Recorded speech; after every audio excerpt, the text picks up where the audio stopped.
Today is May 17th, 2012, and we're starting to roller crimp the Vetch on field F1. Not a very good stand, so we're going to disc it in afterwards also. But we're going to give the machine a try for the first time and see how it does. Check the kill in a couple days before we disc it.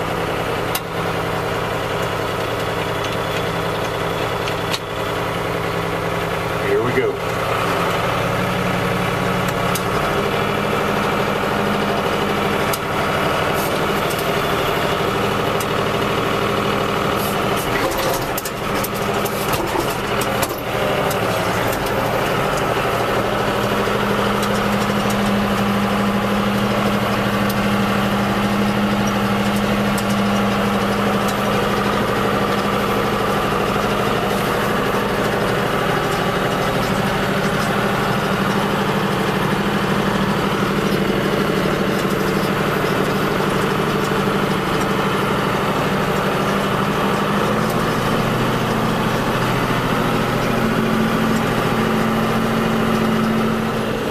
Okay, we're about halfway through this field, and one thing that I've noticed with this apparatus here, this roller crimper, is it doesn't work well on multi-level land. It drags you all over the place. A lot of weight hanging on the front end here, so it would be virtually impossible to pull a planter on multi-level land and crimp at the same time. Flat ground, rectangular field, no problem, but this is more of a challenge.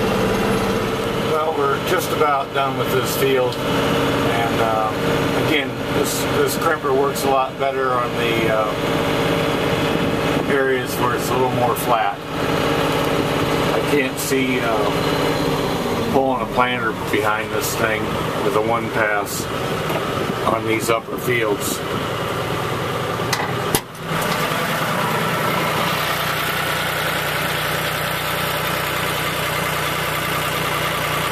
Check this in several days and see what the kill's like on it, and then add some compost and then disc all this in.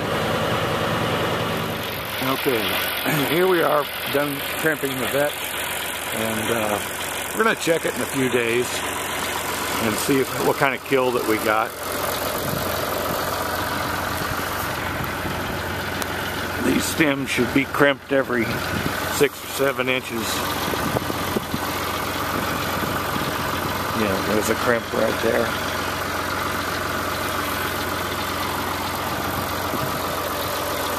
Again, this is a process that would be great for a rectangular field, flat research field, but in real life, with these irregular fields, multi-level, there's no way that I could see to control this crimp roller and keep a straight row for planting, especially for your row crops, your corn and beans, whatever. So a little disappointed in that, but guess I should have thought it out a little more thoroughly.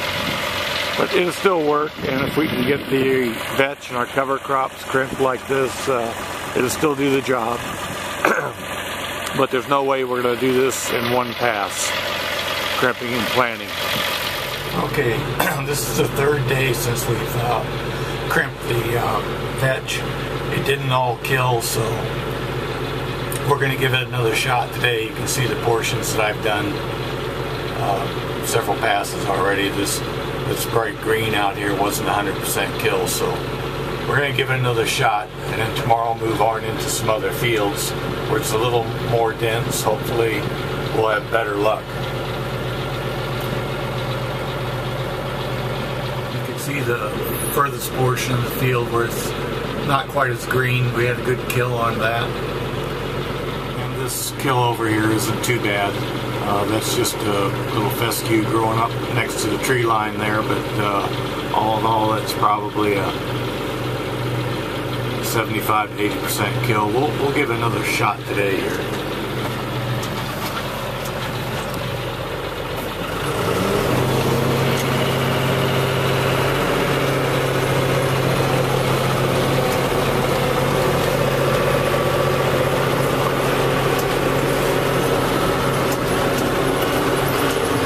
we get to the end of this, you can see the difference in the color of the vetch.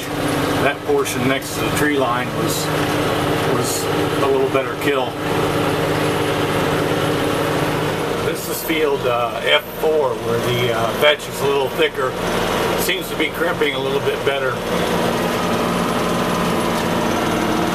And hold the line on the flat ground. Makes the job a lot easier.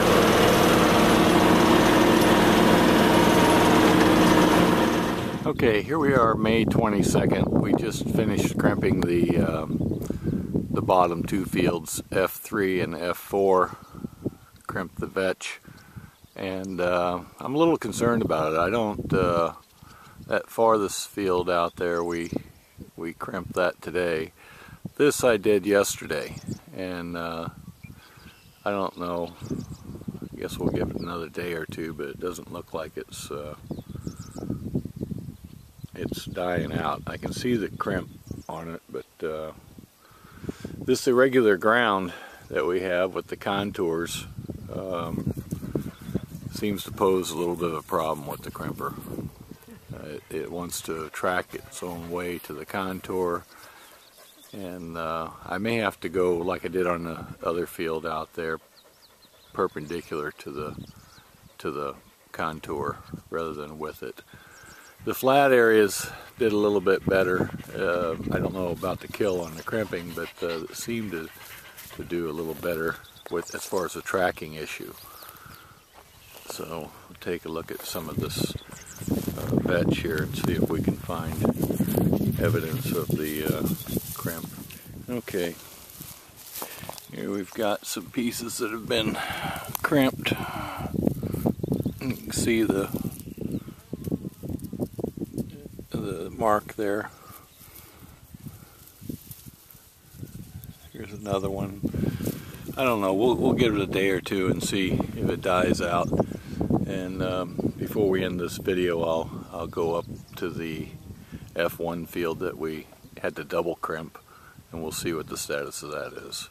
Okay, here we are back up at the F1 field on top, one with a lot of contour that we had to crimp twice. Now this isn't a good stand of vetch at all. We'll be disking it in tomorrow.